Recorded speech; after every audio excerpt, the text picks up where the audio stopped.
Chapter 14, Dreams. The big friendly giant was seated at the great table in his cave, and he was doing his homework. Sophie sat cross-legged on the tabletop nearby, watching him at work. The glass jar containing the one and only good dream they had caught that day stood between them. The BFG, with great care and patience, was printing something on a piece of paper with an enormous pencil.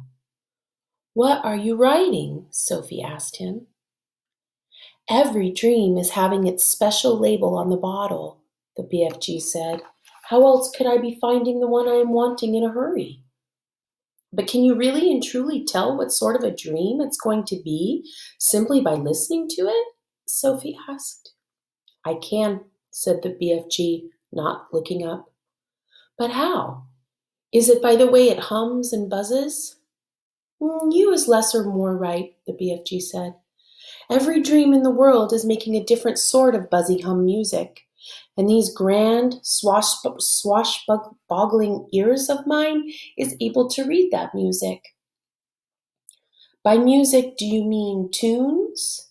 "I is not meaning tunes." "Then what do you mean?" "Human beings is having their own music, right or left." "Right," Sophie said. "Lots of music. And sometimes human beings is very overcome when they is hearing wondrous music. They is getting shivers down their spindles." "Right or left?"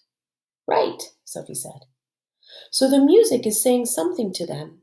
It is sending a message. I do not think the human beings is knowing what the message is, but they is loving it just the same." "Yeah, that's about right," Sophie said. "But because of these jump-squiffling ears of mine," the BFG said, "I is not only able to hear the music that dreams is making, but I is understanding it also." "What do you mean, understanding it?" Sophie said. "I can read it," the BFG said. "It talks to me. It is like a language." "I find that just a little hard to believe," Sophie said. "I bet you is also finding it hard to believe in quagwinkles," the BFG said, "and how they is visiting us from the stars."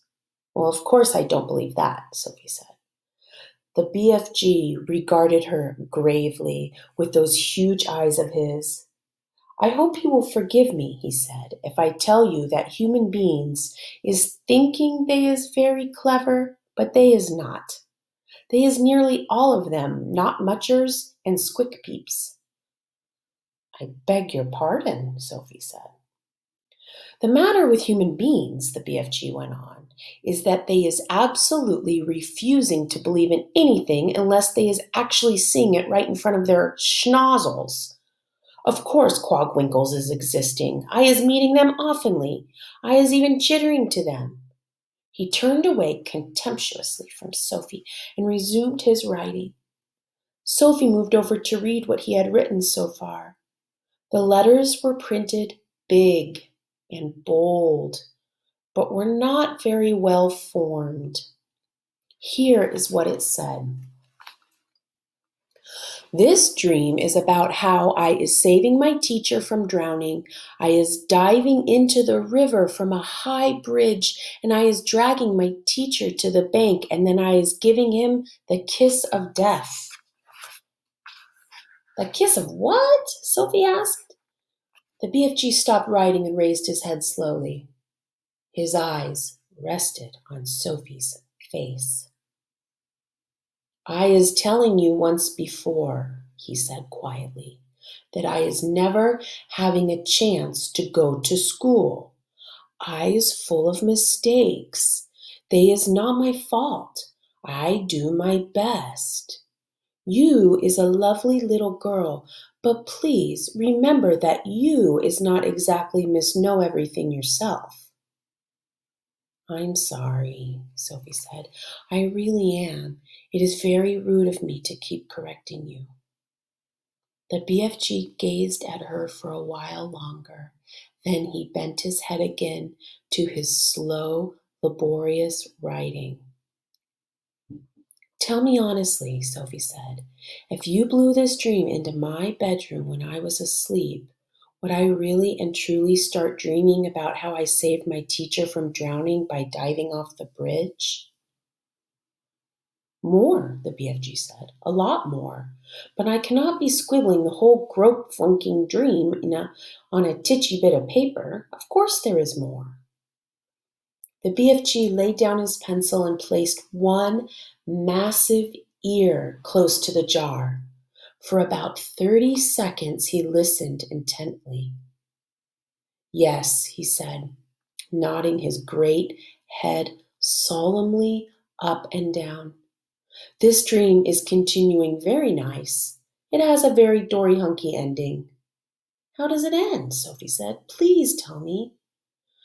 You would be dreaming, the BFG said, that the morning after you was saving your teacher from the river, you was arriving at school and you was seeing all the 500 pupils sitting in the assembly hall and all the teachers as well. And the head teacher is then standing up and saying, I is wanting the whole school to give 3 cheers for Sophie because she is so brave and is saving the life of our fine arithmetic teacher, Mr. Figgins, who was unfortunately pushed off the bridge into the river by our gym teacher, Miss Amelia Upscotch. So 3 cheers for Sophie.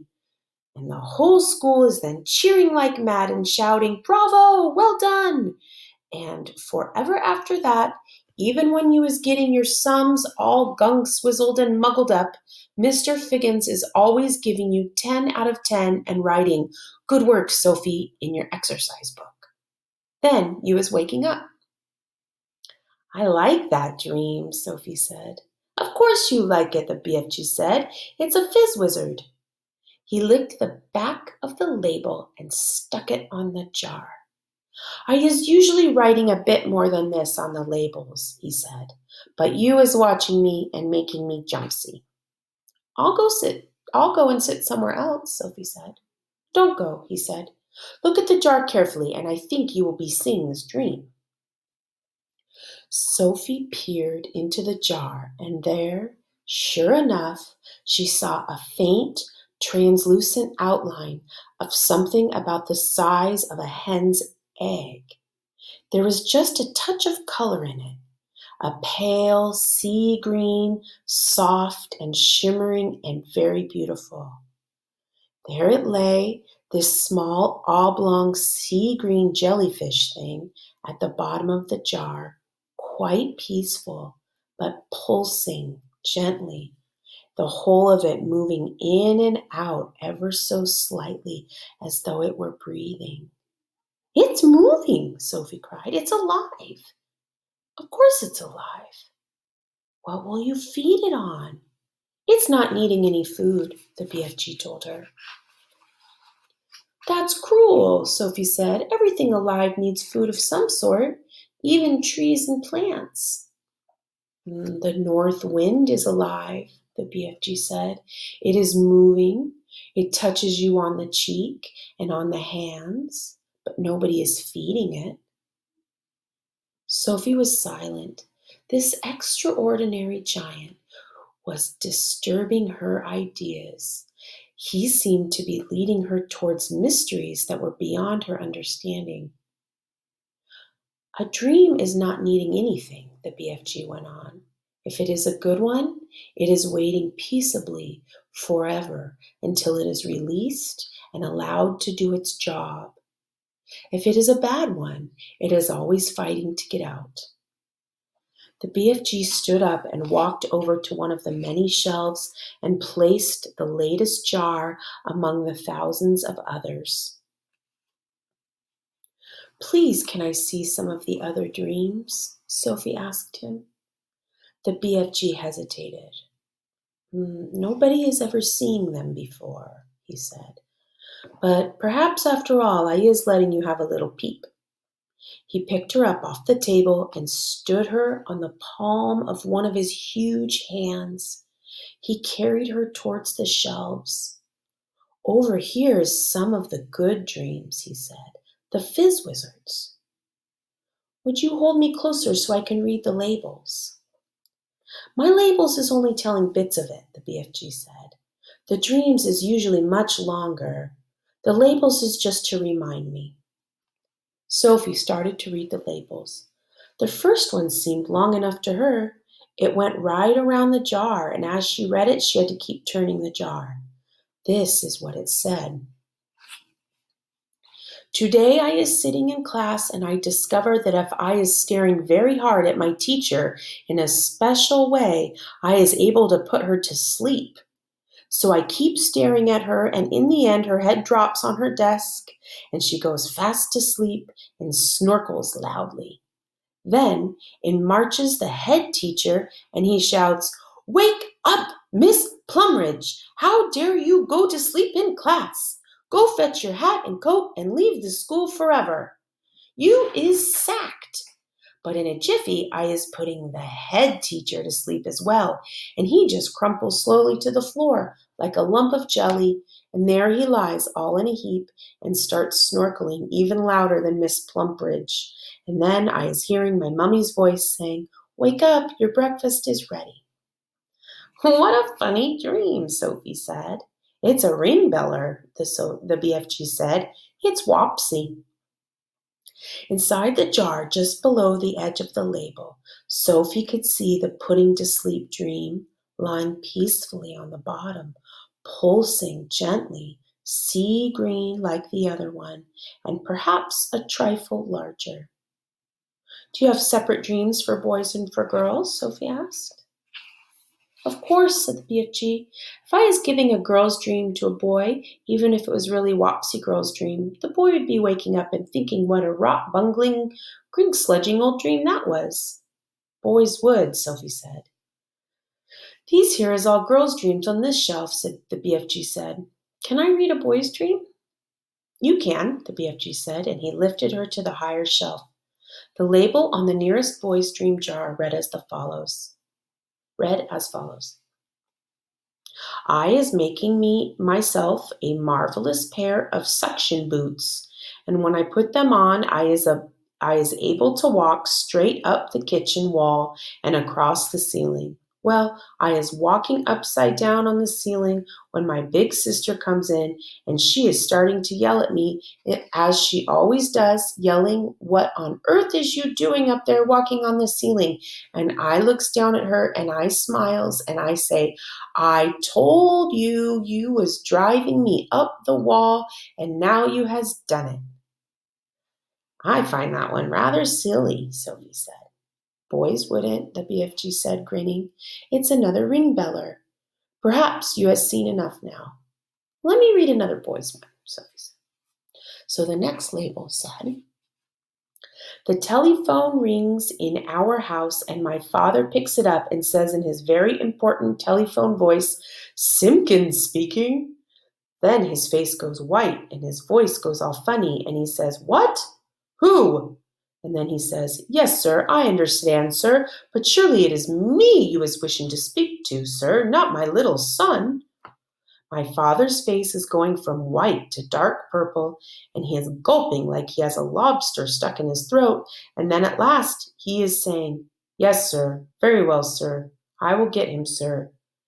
And then he turns to me and he says in a rather respectful voice, "Is you knowing the President of the United States?" And I says, "No, but I expect he is hearing about me." And then I is having a long talk on the phone and saying things like, "Let me take care of it, Mr. President. You'll bungle it all up if you do it your way." And my father's eyes is goggling right out of his head. And that is when I is hearing my father's real voice saying, "Get up, or you will be late for school." Boys are crazy, Sophie said. Let me read the next one. Sophie started reading the next label. I is having a bath, and I is discovering that if I press quite hard on my tummy button, a funny feeling comes over me, and suddenly my legs is not there, nor is my arms. In fact, I has become absolutely invisible all over. I is still there, but no one can see me, not even myself. So my mummy comes in and says, "Where is that child? He was in the bath a minute ago, and he can't possibly have washed himself properly." So I says, "Here I is." And she says, "Where?" And I say, "Here." And she says, "Where?" And I say, "Here." And she yells, "Henry, come up quick." And when my daddy rushes in, I is washing myself, and my daddy sees the soap floating around in the air. But of course he is not seeing me, and he shouts, "Where are you, boy?" And I say, "Here." And he says, "Where?" And I say, "Here." And he says, "Where?" And I say, "Here." And he says, "The soap, boy, the soap, it's flying in the air." Then I press my tummy button again, and now I is visible. My dad is squiffy with excitement, and he says, "You is the invisible boy." And I say, "Now I is going to have some fun." So when I is out of the bath and I have dried myself, I put on my dressing gown and slippers, and I press my tummy button again to become invisible, and I go down into the town and walk in the streets. Of course, only me is invisible, but not the thing I is wearing. So when people is seeing a dressing gown and slippers floating along the street with nobody in it, there is a panic with everybody yelling, "A ghost, a ghost!" And people is screaming left and right, and big, strong policemen is running for their lives. And best of all, I see Mr. Grummet, my algebra teacher, coming out of a pub, and I float up to him and say, "Boo!" And he lets out a frightsome howl and dashes back into the pub, and then I is waking up and feeling happy as a whiff squiddler. "Pretty ridiculous," Sophie said. All the same, she couldn't resist reaching down and pressing her own tummy button to see if it worked. Nothing happened. "Dreams is very mystical things," the BFG said. "Human beings is not understanding them at all. Not even their brainiest professors is understanding them. Has you seen enough?" "Just this last one," Sophie said. "This one here." And she started reading. "I has written a book, and it is so exciting nobody can put it down. As soon as you has read the first line, you is so hooked on it, you cannot stop until the last page. And all the city's people is walking to the streets, bumping into each other because their faces is buried in my book, and dentists is reading it and trying to fill teeths at the same time, but nobody minds because they is all reading it too in the dentist chair. Drivers is reading it while driving, and cars is crashing all over the country. Brain surgeons is reading it while they is operating on brains, and airline pilots is reading it and going to Timbuktu instead of London. Football players is reading it on the field because they can't put it down, and so is Olympic runners while they is running. Everybody has to see what is going to happen next in my book. And when I wake up, I is still tingling with excitement at being the greatest writer the greatest writer the world has ever known, until my mummy comes in and says, "I was looking at your English exercise book last night, and really your spelling is atrocious. So is your punctuation." "That's enough for now," the BFG said. "There is dillions more, but my arm is getting tired holding you up." "What are all of those over there?" Sophie said. "Why have they got such tiny labels?" "That," the BFG said, "is because one day I is catching so many dreams, I is not having the time or energy to write out long labels, but there is enough to remind me." "Can I look?" Sophie said. The long-suffering BFG carried her across to the jars she was pointing to. Sophie read them rapidly, one right after the other. I is climbing Mount Everest with just my pussycat for company. I is inventing a car that runs on toothpaste.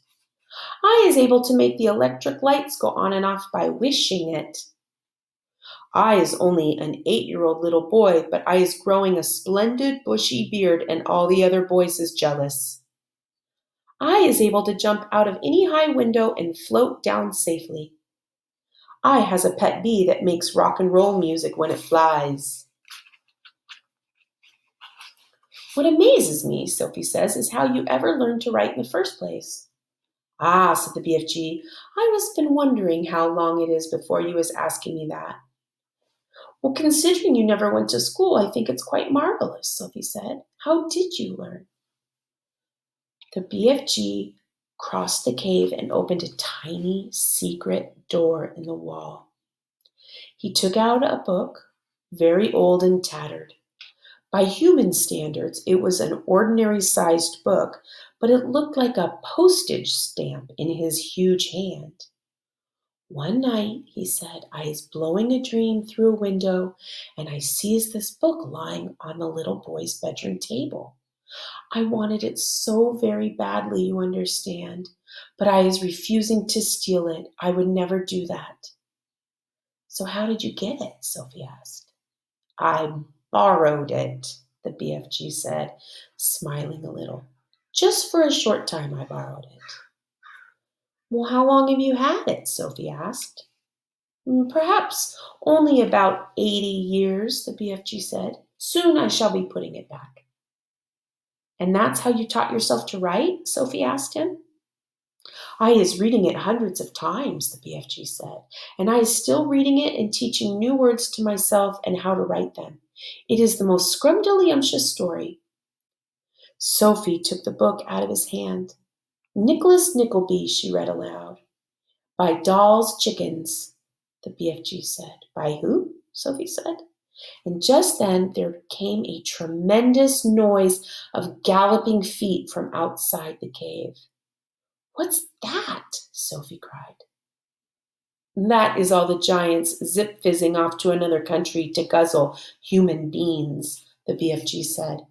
He quickly popped Sophie into his waistcoat pocket, then hurried to the cave entrance and rolled back the stone.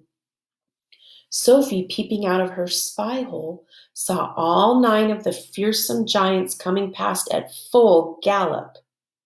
Where is you off to tonight? Shouted the BFG. We is all of us flush bunking off to England tonight, answered the flesh lump eater, as they went galloping past. England is a luxurious land, and we is fancying a few nice little English jiddlers. I, shouted the maid masher, is knowing where there is a giggle house for girls, and I is guzzling myself full as a froth blower. And I know where there is a boggle box for boys, shouted the gizzard gulper. All I has to do is reach in and grab myself a handful. English boys is tasting extra liquishy. In a few seconds, the 9 galloping giants were out of sight. What did he mean? Sophie said, poking her head out of the pocket. What is a giggle house for girls? He is meaning a girls' school, the BFG said. He will be eating them by the bundle. Oh, no, cried Sophie. And boys from a boys' school, said the BFG. It mustn't happen, Sophie cried out. We've got to stop them. We can't just sit here and do nothing. There is nothing we can do, the BFG said. We is helpless as horse feathers. He sat down on a large, craggy, blue rock near the entrance to his cave. He took Sophie from his pocket and put her beside him on the rock. It is now quite safe for you to be outside until they is coming back, he said. The sun had dipped below the horizon, and it was getting dark.